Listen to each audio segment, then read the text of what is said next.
I had practice with your sisters before they handed me off to you." With a groan, Emily started to stand. The motion chased away what little colour had returned to her cheeks. I shooed her back into place. "Sit. The others can wait a moment or two longer, or jump down without the stairs." "I have to direct the footman in retrieving your trunk." "I'll do that." I laid my hand on her shoulder to keep her from trying to stand while I found a footman. In the wide courtyard of churned packed dirt that tipped the long drive cutting through the trees, too many footmen teemed. They moved in a dizzying mass of multicoloured liveries between the rectangular stable to the west, the carriages parked under a long awning beneath the tree line, and the lofty 4-story manor.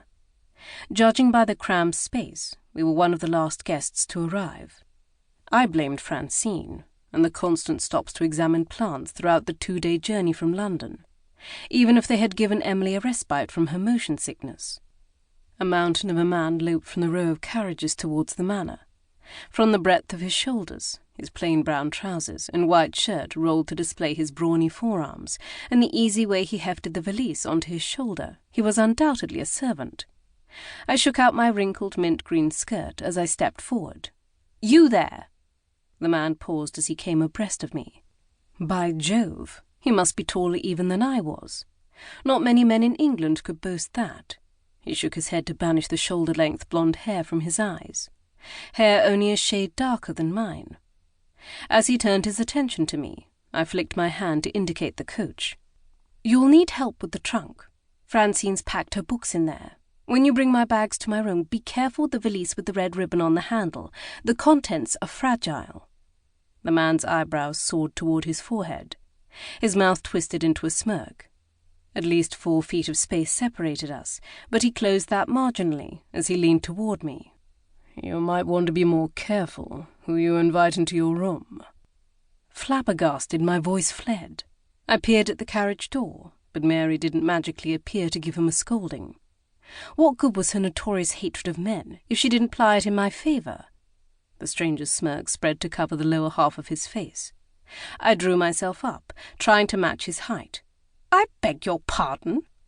"I doubt you've ever begged for anything in your life." Untrue. I'd begged my father for 1 more week to find a husband of my choice, a man I loved, before he arranged a marriage. He'd refused. If I didn't find a husband at Lady Dunlop's notorious week of love, I'd find myself tied for life to a man I didn't know or love, or worse, a man I'd already found I couldn't love. I bit my tongue to keep from spouting the confession. The blonde behemoth traipsed toward the manor's front steps. At the top, a short round woman warmly greeted a bony young lady dressed in beige.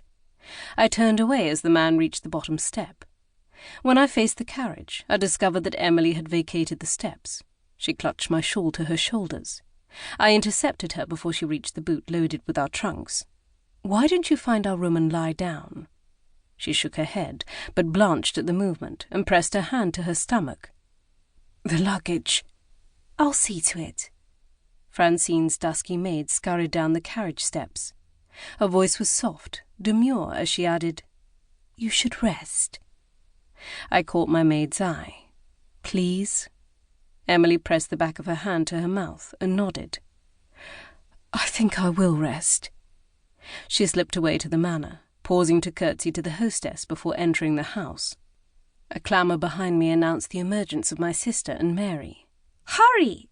Daisy said from inside the carriage, her voice shrill with excitement. "We've arrived." "I know," Mary grumbled, her voice barely audible. Even in those 2 words she managed to convey her reluctance. As much as I loved her company, I wished she had defied her godmother's wishes and stayed home. Mary's notorious notions of marriage, and how women shouldn't give themselves to men as prized objects, would ruin my chances of securing a match. How was I supposed to fall in love when she glowered at all men present? That was if all the eligible men didn't simply pack up and go home the moment they learned of her attendance. With luck, my 16-year-old sister would help to keep Mary occupied for the duration of the party.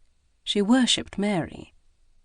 Daisy poked her head into the air, now shaded with her bonnet. When she met my gaze, her grin fell away. She replaced it with a serene expression and gracefully descended the steps.